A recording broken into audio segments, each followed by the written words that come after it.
কত কামাবা আর কত পাচার করবা, কোন তোর যা ক্ষমতা আছে করে খান।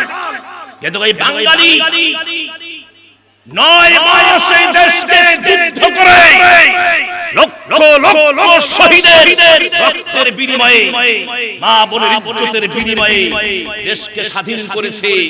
পাকিস্তানের হানাদার বাহিনীকে কি করে দেশ ছাড়া করেছে, কথা বলে ঠিক ঠিক। আমার ভাইরা সেই বাঙালি আমরা আজ কাল হোক তোমাদের বুকের ভিতর দিয়ে হাত ঢুকে দিয়ে তোমাদের সেই সমস্ত অর্থ আমরা বাহির করে নিব, কথা বলে ঠিক ঠিক। কারা কারা একবার দুহাত তুলে দেখান।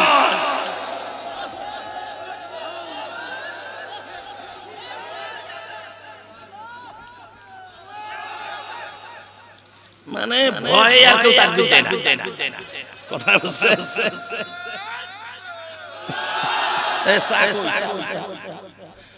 আরে ভাই, ঈমানকে দুর্বল করা যাবে না। ঈমানকে যত দুর্বল করবেন বাতিল ততই কান্দে এসে বসবে, কথা বলার সুযোগ দিবে না, কথা বলেন। আমার ভাই, আমাদেরকে বলতেই হবে, আমাদেরকে বলতেই হবে। তার কারণ আমরা এই দেশের সার্বভৌম, এটা আমরা আর সিনিমিনি খেলতে দেব না। দেশ আমাদের, দেশের সম্মান রক্ষা করার দায়িত্ব আমাদের, কথা বলেন ঠিক কিনা? সামান্য কয়েকজন সাথী সাথীদের ভয়ে 18 কোটি মানুষ বসে থাকবে না।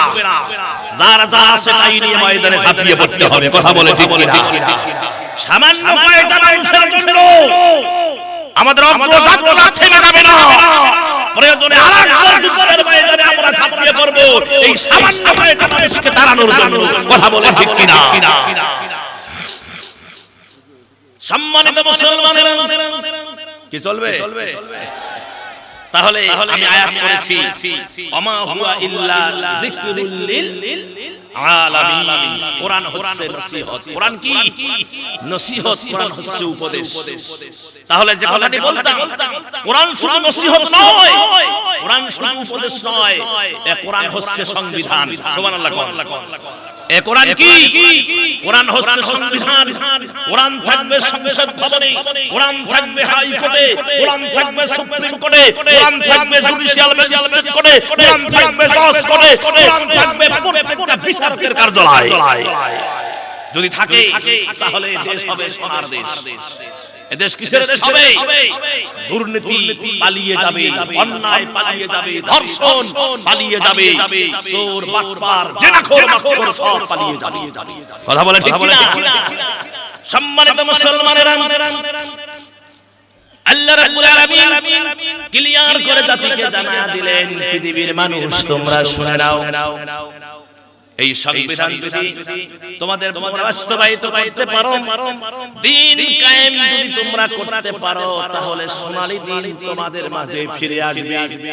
সেদিন মানুষ, আমার ভাইরা, নির্বিঘ্নে চলাচল করবে, জানমালের কোনো ক্ষতি হবে না, সব হেফাজত হয়ে যাবে।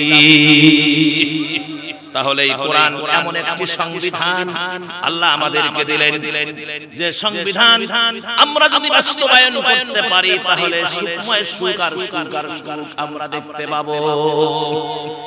দুনিয়ার যে সংবিধান আছে, এই সংবিধান মাঝে মাঝে ধারা চেঞ্জ করা হয়, কিন্তু আল্লাহর পক্ষ থেকে যে সংবিধান পৃথিবীতে এসেছে, এই সংবিধানের কোনো ধারা চেঞ্জ করার প্রয়োজন হয় না।